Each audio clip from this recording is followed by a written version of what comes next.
everybody, it's Nina. Thanks for joining me today for a new tutorial, and today I'm featuring the Neat and Tangled STAMPtember exclusive with Simon Says Stamp. This beautiful floral border is stunning. I love the detail of these flowers. It is simply a beautiful floral arrangement and I could not wait to color it. I have been trying to really challenge myself to create one layer cards. So I'm going to be doing that today. And I'm also creating a one layer card that has a unique flap that is open to the inside of the card. Let me show you how I did this. I'm starting off by arranging this beautiful floral border along the left-hand side of my side fold card base. This is an A2 size card base. I'm going to go ahead and prep the surface of my ivory cardstock with a little bit of powder so that way I can stamp with embossing ink and heat set some beautiful gold embossing powder over top of these stamped florals. Once I've stamped the image, I'll bring in the gilded embossing powder from Brutus Monroe, sprinkle that on top, and then set that with my heat tool. Once my stamping and embossing is complete, I'm bringing in some fussy cut scissors to cut around the edges of the flowers. And this is going to give me a really nice partial cut edge along the side of my card. And now this is looking into the inside portion of the card, which is where I'm going to stamp the greeting for this particular design. I'm using another Neat and Tangled stamp set to stamp a sentiment, and I'm partially stamping the sentiment with some embossing ink, and then I'll also stamp it with a little bit of Distress Oxide ink. I wanted a two-tone stamped greeting because I wanted the words because and kind to be embossed to match the front of the card, and then the smaller sentiment in the middle to be stamped with just a lighter color of ink. Before I continue to coloring my florals, I am going to mask off that floral area and do just a little bit of ink blending along that left-hand side of the card, and I'll also even continue that ink blending over to the inside portion of the card.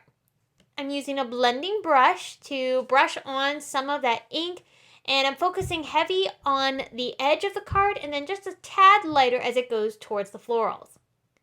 With the card base on the inside, I'm being very light with the color, and most of the color I'm grabbing is from what was left on my Make Art station after doing the blending on the front. And that just gives me a light version of that same color on the inside, which helps tie everything together. To color my flowers, I'm using Copic markers. Now, I've never had issues with coloring Copic markers over top of embossing ink.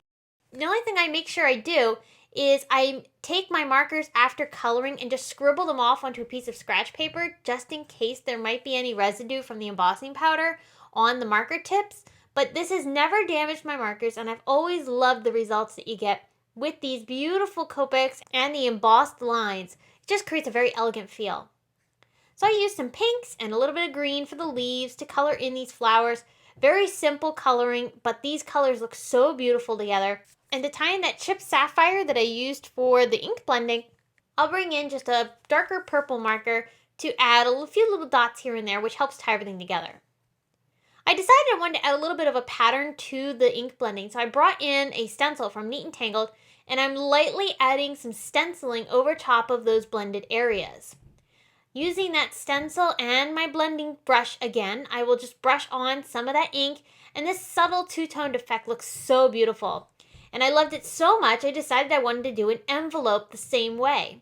So I added a little bit of ink to the one side of an envelope, and then I brought in that same stencil and blended on the same color, which is chipped sapphire, using my blending brush over top of the stencil. And I'm fading that out to white. And look at how these two look together, creating this very elegant effect with the matching card and envelope with these gorgeous rich colors.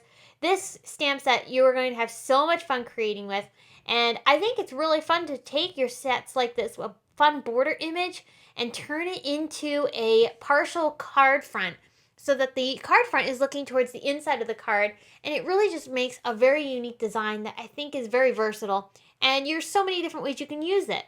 So I hope that today's card has inspired you to create with this new STAMPtember exclusive from Neat and Tangled and Simon Says Stamp. Thanks for tuning in today. I will be back again very soon with more inspiration for you featuring STAMPtember products. But until next time, I hope you have a wonderful day. Bye!